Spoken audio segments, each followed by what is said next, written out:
Bom, como sempre, né? Bom dia, boa tarde, boa noite. Vamos para mais uma aulinha de eletrodinâmica, que a gente começou semana passada. Eu falei um pouco de corrente elétrica e tal, a gente deu aquele startzinho. Agora a gente vai começar a falar de outros conceitos aqui. Eu separei alguns conceitos aqui hoje, para a gente trabalhar um pouco, alguns conceitos que são cobrados em prova e conceitos que são importantes para a gente no geral, beleza? O primeiro conceito que a gente vai estudar hoje é o efeito Joule. O efeito Joule é muito importante e explica muita coisa para a gente. O que é o efeito Joule? A gente estudou que a corrente elétrica precisa estar num condutor, tá certo? Por exemplo, um fio de cobre. Só que, eu não sei se vocês pararam para pensar, mas nesse fio de cobre, além dos elétrons que correm livremente neles, que os elétrons correm livremente no fio de cobre, que é um mar de elétrons e coisas do tipo, vocês provavelmente vão ver isso em química, mas a gente também tem os prótons. Não faz sentido? A gente também tem os prótons. E o que a gente vai fazer com isso? O que isso significa? Que os prótons vão funcionar como barreira para os nossos elétrons passar. Por exemplo, você manda uma corrente lá de, sei lá, 6 amperes. Só que para esses elétrons conseguirem atravessar, eles vão ter que bater nesses prótons. Eles vão bater nas cargas positivas. Claro, aqui eu desenhei muito fora de escala, o elétron é muito menor do que um próton, mas é só para a gente ter uma noção. E quando os elétrons se chocam com os prótons, eles fazem esses prótons vibrar. Tipo, eles já vibram naturalmente. Mas quando os elétrons começam a se chocar neles a todo instante, eles vão começar a vibrar mais intensamente. Eles vão vibrar a uma amplitude maior. Isso faz o que acontecer? Isso faz com que esses prótons eles liberem energia. Eles vão liberar essa energia de que forma? Vão liberar essa energia em forma de calor. Eles vão liberar calor. Por isso que se você deixar um fio de cobre, pode ser qualquer fio de alumínio, sei lá, tanto faz. Se você ligar uma corrente muito alta ali, esse fio vai começar a esquentar. E aí, onde isso aqui vai ser aproveitado bastante? Isso aqui vai ser aproveitado em lâmpadas. Já viu lâmpada incandescente? Que ela, eu não sei desenhar, mas é uma coisa desse tipo. E aqui dentro tem um filamento. E esse filamento, ele vai ficar iluminado. Por quê? Por causa do efeito Joule. Os elétrons vão se chocar com os prótons ali, vão liberar energia em forma de calor. Só que como é um fio muito pequeno, e eles começam a liberar muito calor ali, o fio, ele vai ganhar luz. Ele vai esquentar tanto que vai começar a iluminar. Tá certo? Então é isso. Agora outro conceito importante aqui pra gente. O conceito de potência elétrica. Da mesma forma que a gente estudou energia elétrica, a gente já, se na mecânica você estuda energia potencial, aqui a gente estuda energia potencial elétrica. Na mecânica a gente estuda trabalho, aqui a gente estuda trabalho.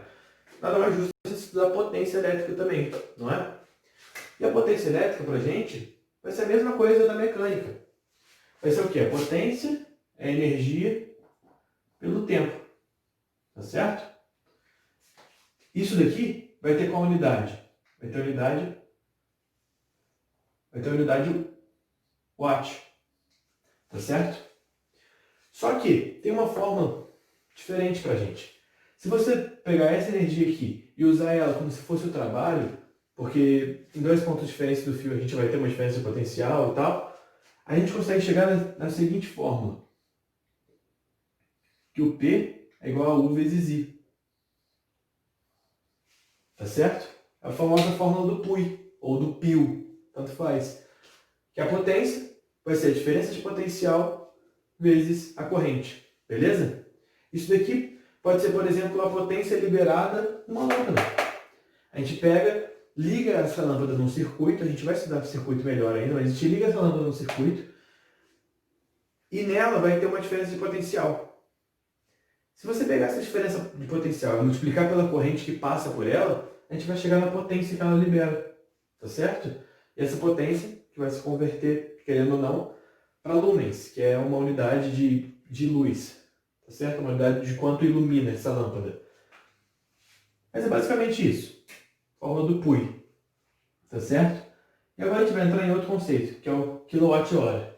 que é esse quilowatt-hora? A gente representa ele desse jeito. O K de quilo, watt, hora. Nossa, ficou horrível, né? Fazer de novo. Não custa nada. A gente vai ter o quilowatt-hora. O que é esse quilowatt-hora? Isso daqui é uma forma de energia. Se você parar para pensar, watt é o quê? Watt é potência. É joule por segundo. Eu não coloquei, né? Vou até colocar aqui do lado. É joule por segundo. Beleza? Joule é uma quantidade de energia, segundo, tempo.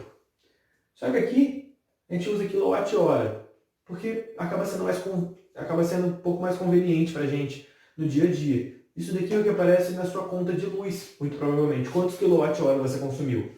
É uma quantidade de energia. Você percebe que a gente está pegando uma potência multiplicando pelo tempo. Ó, se eu pegar a potência, que é isso daqui, multiplicar por um tempo, eu vou ter uma energia, certo? Só que é muito mais fácil você medir o seu tempo em horas do que você medir seu tempo em segundos no dia a dia, né? Então, essa unidade acaba sendo muito útil para a gente. Beleza? Isso daqui dá até pra gente colocar que isso daqui vai ser tipo... O kilowatt é o quê? Kilojoule por segundo. Tá certo? Vezes hora. Beleza? Isso daqui a gente vai usar bastante. Tem vários problemas que envolvem conta de luz, que ele fala quanto que você gasta, quanto que vale cada quilowatt-hora, porque para medir quanto que você vai pagar de conta de luz, ele estabelece um preço. Por exemplo, um quilowatt-hora vale 20 centavos. Só que aí no mês você consome, sei lá, 500 quilowatt-hora. E aí vai fazer sua conta de luz a partir disso. Beleza? Aqui, valores nominais. O que são valores nominais? Cara, é um conceito meio básico, mas é um conceito que é muito legal a gente saber na hora de resolver exercício. Por exemplo, valor nominal é o que está escrito no seu chuveiro. Está lá escrito 100 watt, 100 volt. O que isso significa? Vou botar 110 volt, que é o que é mais comum aparecer. Beleza? O que isso significa? Se aquele chuveiro operar a 110 volts, se a gente tiver uma diferença de potencial ali de 110 volts nele, ele vai conseguir fornecer para a gente 100 watts. E para que isso vai servir? Isso aqui vai servir para a gente aquecer a água, por exemplo. Esse 100 watts aqui é a potência desse chuveiro. É a quantidade de energia por segundo que ele está liberando para a gente. Ou seja, a capacidade desse chuveiro de esquentar a água, por exemplo. No caso dos chuveiros elétricos. Tá certo? Outro conceito. Legal. Eu estou falando meio corrido assim porque não tem muita ligação agora. Tá certo? Tipo, falando assim, eu estou falando alguns conceitos que a gente tem que saber. Aí quando a gente pegar um exercício, a gente vai ter que saber cada um desses. Beleza? Eu só estou pontuando aqui. Aqui, fusíveis. O que são fusíveis? Os fusíveis, quando a gente tiver um circuito, a gente vai representar eles assim. Ó. O que isso aqui significa pra gente? Fusível é uma paradinha que vai impedir que a corrente passe certo limite. Por exemplo, um fusível de, sei lá, 25 amperes. Esse fusível, o que vai acontecer? Se essa corrente chegar a 25 amperes, ele vai queimar. Ele queima e impede a passagem de corrente. Para que funciona isso? Isso funciona para proteger aparelhos. Por exemplo, um aparelho vai estragar se a corrente passar de 30 amperes. Aí você põe um fusível lá de 25. Por quê? Para manter essa segurança. Se estragar um fusível, você vai lá e troca o fusível, e é muito mais barato do que você ir lá trocar um aparelho, sei lá, uma caixa de som. Faz sentido? Esse fusível a gente usa menos hoje em dia, porque, porra, eu não sei se podia falar palavrão, mas... Porque, velho, toda vez que queimar, você vai ter que ir lá na loja, comprar outro fusível para colocar no lugar. Dá um certo trabalho. Hoje em dia a gente usa um disjuntor. A gente usa disjuntor.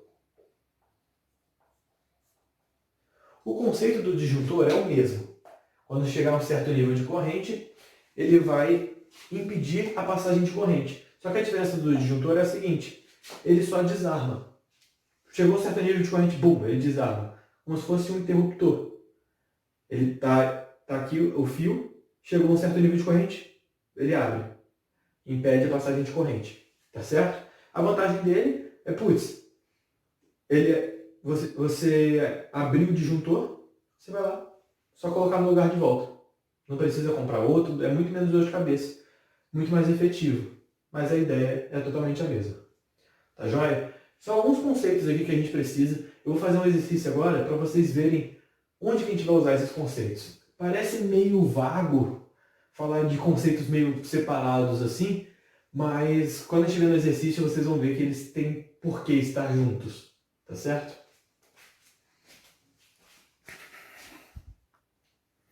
Bom, como eu disse, vamos fazer aqui um exercíciozinho. Esse exercício eu vou liberar junto com o PDF para vocês lá, ele escrito bonitinho e tal. Aqui eu não vou colocar por pura e espontânea preguiça. Mas ó, ele fala pra gente que tem um chuveiro. Percebe que é um chuveiro bem bonito, né? Ele te dá um chuveiro. Ele fala que esse chuveiro, ele opera com 20 amperes a 220 volts, beleza? Ou seja, ele tá, o circuito elétrico dentro dele como é que fala? Passa nesse circuito elétrico 20 amperes e ele está submetido a essa diferença de potencial de 220 volts, beleza? E ele faz algumas perguntinhas pra gente. Ele pergunta a potência recebida, quanto de energia que ele vai consumir, ou seja, quanto de energia que ele consumir não, né? Quanto de energia que ele vai liberar em 15 minutos. Quanto de energia que ele vai liberar para a água em 15 minutos. Porque aqui dentro, ó, eu não desenhei, mas ó, a água vem por aqui. E aqui dentro você tem um circuito elétrico. Vai ficar meio zoado, mas aqui dentro você tem um circuito elétrico. Tá aí o meu circuito elétrico. E esse circuito que vai fazer aquecer a água, tá certo? E ele quer saber o quanto de energia foi dada para a água em 15 minutos. Só que ele pediu que essa energia fosse escrita em kWh, beleza? E aí depois ele pergunta qual que foi a variação de temperatura na água. E aí ele fala a vazão do chuveiro, quantos gramas por segundo que está rolando ali, e ele dá o calor específico da água, beleza? Vamos lá então, vamos fazer esse exercício aqui. Ó, letra A. Potência recebida. Como a gente acabou de ver, é só aplicar a fórmula do PUI. P igual a U vezes I. Pura e simplesmente. Beleza? Então o que a gente vai ter? Eita, a caneta tá falha. Vou continuar com essa aqui, depois eu arrumo. Vai ser o que então? Qual que é o U, que é a diferença de potencial? É 220. Vezes a corrente, que é 20 amperes. Beleza? Então o que a gente vai ter? 2 vezes 22, 44. 44 com 2 zeros. 1 zero, 1 zero. Isso daqui é a potência em watts. Beleza? Pronto, fizemos a letra A. Vamos para a letra B. A letra B, ele pergunta quanto de energia a gente vai consumir em 15 minutos. Isso em kWh, tá certo? Ó, veja bem, a gente já tem a potência em watt. Se a gente passar essa potência para kilowatt e multiplicar pela quantidade de horas que a gente tem, a gente vai ter a energia, não vai? Então vou colocar aqui, ó, energia. A energia vai ser o quê? Vamos passar esse cara aqui para kilowatt. Como é que a gente faz? Quilo é a mesma coisa que 10 ao cubo, tá certo? Então eu vou colocar aqui, ó, o quilo é igual a 10 ao cubo. Agora, se eu pegar esse cara aqui e dividir por 10 ao cubo, ou seja, eu tirar 3 casas, 1, 2, 3, eu consigo colocar 4,4, e aí, ao invés de botar vezes 10 ao cubo, eu coloco o quilo. Quilowatt. Tá certo? Eu tenho um sério problema com W. Pronto. E agora a gente multiplica pela quantidade de horas que a gente tem. Só que veja bem, a gente tem 15 minutos. Aí, é só a gente fazer uma regra de 3 básica aqui. 60 minutos dá 1 hora. 15 minutos dá quantas horas? Tá certo? Multiplica cruzado, 60x é igual a 15. A gente sobe que x é 15 sobre 60. 15 sobre 60 é 1/4. Tá bom? 1/4 o quê? Vou colocar aqui.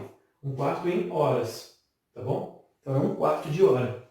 Se a gente pegar isso aqui e multiplicar por 1/4 de hora, a gente vai ter o quê? E igual a 4,4 vezes 1/4 dá 1,1. Vezes o quê? Quilowatt-hora. Fechou. De boa, né? Deixa eu só... Vocês já entenderam essa conta aqui? Eu vou deixar um pouquinho menor aqui. 60x, senão não vai caber na lousa. Igual a 15. X é igual a 1/4 de hora. Fechou? Então vamos fazer aqui a letra C. A letra C ele pediu a variação da temperatura. E aí vocês vão precisar usar uma fórmula do outro professor de Química, que eu não lembro quem que dá essa frente agora. Caramba, eu não lembro, mas eu tenho certeza que vocês já viram isso daqui. Porque ele já entrou em termodinâmica, então vocês já viram a famosa que macete. Tem professor que põe delta-teta aqui, mas no geral é a mesma fórmula, tá bom? Tá. Ele perguntou qual que é a variação de temperatura. Tá certo? Vamos lá. Como ele deu aqui joule e grama, vamos tentar manter nossas coisas em joule e grama também. Tá. Qual que vai ser a nossa massa? Ele falou que a vazão é 50 gramas por segundo. Tá certo? O que a gente pode fazer? Vem comigo. Se eu pegar esse cara aqui, se eu pegar os dois lados e dividir pelo tempo, o que eu vou ter? Vou pegar esse cara aqui e dividir por ΔT. Vai confundir isso aqui, né? Eu vou mudar esse aqui para Δθ. Que aí não confunde, beleza? Δθ. Que é a variação de temperatura. Se eu dividir os dois lados da equação por ΔT, tá tudo bem, não estou mudando a equação. Mesma coisa que eu falar 4 é igual a 4, eu dividi os dois lados por 2. 2 é igual a 2, entendeu? Dá na mesma. Eu dividi os dois lados por ΔT, tá certo? E aqui a gente tem calor sobre tempo. Calor sobre tempo, calor é o quê? Calor é energia. Energia sobre tempo é o quê? É potência.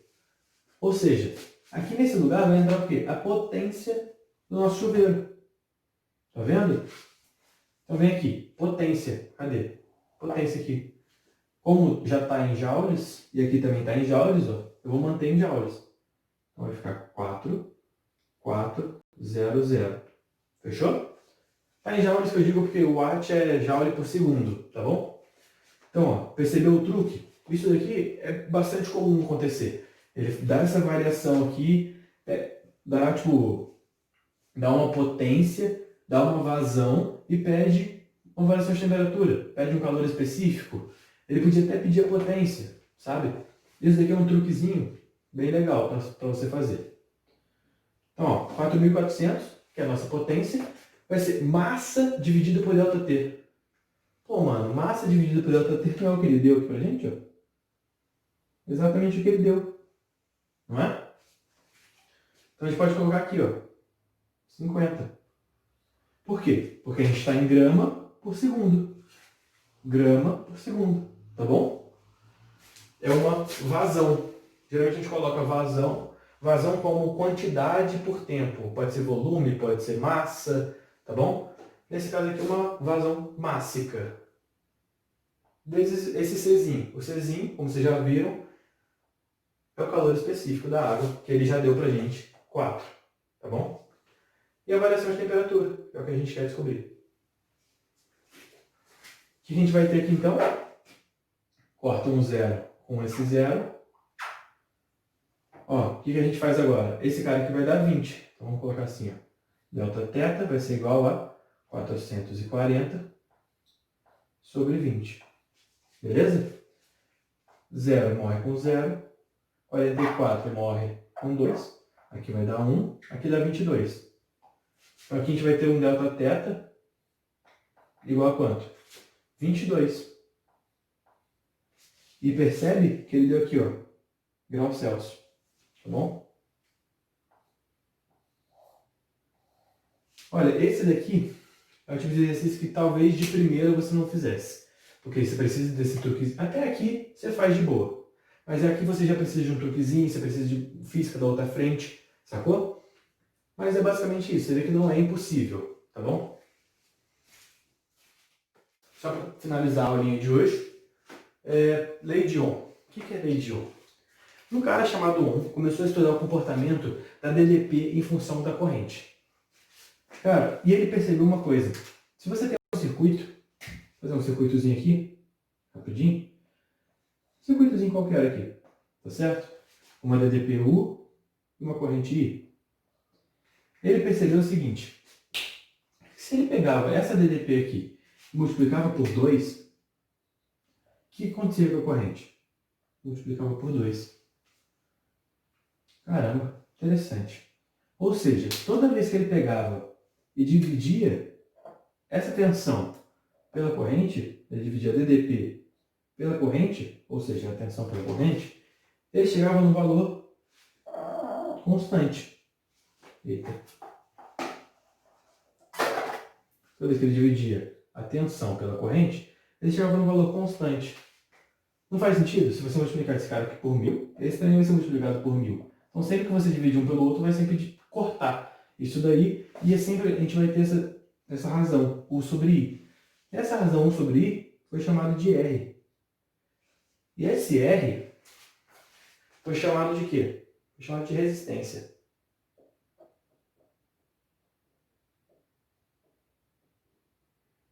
Tá certo?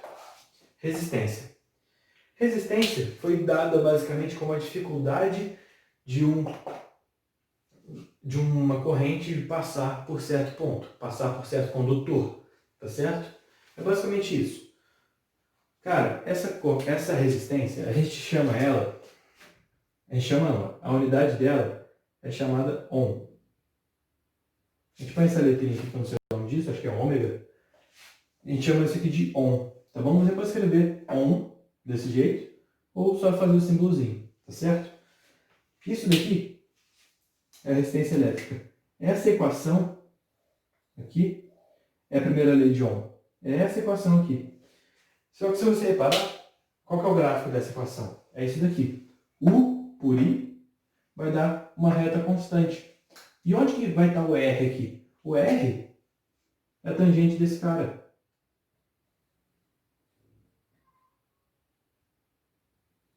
Tá certo? Esse aqui é o nosso R, é a nossa resistência. Tá bom? Vamos lá então. A partir disso, foi criada uma paradinha chamada de resistor. Um resistor, a gente representa ele da seguinte forma. Em um circuito. Você tem um circuito e você vai representar o seu resistor dessa forma. O que esse resistor faz? Resistor, por exemplo, você tem um fio, um circuito como esse daqui. Você pega aqui e coloca um resistor. O que isso vai significar para a gente? No fio todo, por exemplo, um fio de cobre, a gente considera que os elétrons, a gente considera que a corrente não perde potencial, tá bom? A gente considera isso, os fios que envolvem um circuito, a gente geralmente considera eles como ideais, como vocês já viram, por exemplo, em mecânica. Você pendura um bloco por um fio e geralmente você fala que esse fio é ideal, ou seja, ele não tem massa, ele não influencia no seu problema. Que é o nosso caso aqui. Por quê? Porque essa resistência, a resistência do resistor, ela é muito maior do que a resistência do fio. Ou seja, a resistência do fio acaba sendo desprezível para a gente. E qual é a ideia desse resistor? Esse resistor ele vai dificultar a passagem de corrente elétrica. Ou seja, ele vai tirar potencial da corrente elétrica. Vai acontecer isso daqui, ó. Quando você começa com uma corrente aqui, com a carguinha negativa, ela vai atravessar um resistor, você vai começar com uma quantidade de corrente e vai terminar com a mesma quantidade de corrente. A única coisa que vai mudar vai ser o quê? Você vai perder potencial. É mais ou menos isso daqui, ó. Você tem um fluxo de água. Por exemplo, num parque aquático. Não sei se vocês já foram. Mas você começa aqui no parque aquático. Vem com um toboágua. Começa com a água aqui em cima. A água desce por um tobogã. Depois continua aqui. A quantidade de água que a gente tem aqui e que a gente tem aqui é a mesma. Qual que é a diferença? a gente perdeu a altura. A gente perdeu um potencial aqui. Rolou uma DDP. Tá joia? Isso que acontece quando você passa por um resistor. Essa que é a função de um resistor. Isso daqui é o que a gente chama de resistência. Resistência é a capacidade de um condutor de retirar potencial de uma corrente elétrica. Tá bom? Cara, ficamos por aqui na aula de hoje. Espero que tenham gostado. E é isso. Até semana que vem.